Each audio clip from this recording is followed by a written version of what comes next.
Do you want to elaborate a little bit of what we were talking of the other day? It's like it almost sounds like a lot of what we look at with student athletes, young athletes, is like symptoms and not the root. I guess can you one elaborate a little bit more on that, and then two, how do you get to that root with a young kid?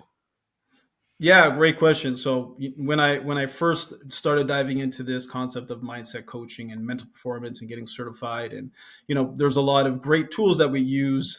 And I'll give you an example. Let's say a reset after mistake, right? Hmm. An athlete makes a mistake and they're dwelling on it and they need a reset, and so we can give them a reset tool, but we are only putting a band-aid on this on the symptom, right? Which Hmm. is I'm dwelling on this mistake. Yeah. The root issue is, why do you have such a fear of making a mistake? And oftentimes it's because it just validates to them what they believe, which is I'm not good enough or I can't fail, right? And these are deeper rooted issues, which is really limiting the athlete.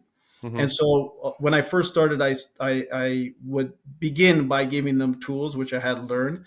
But the reality is, we're giving their mind tools to fix the problems that the mind has created in the first place. Hmm. You understand that it opens your eyes, because it still ignores a fundamental truth, which is you are not your mind to begin with, Hmm. right?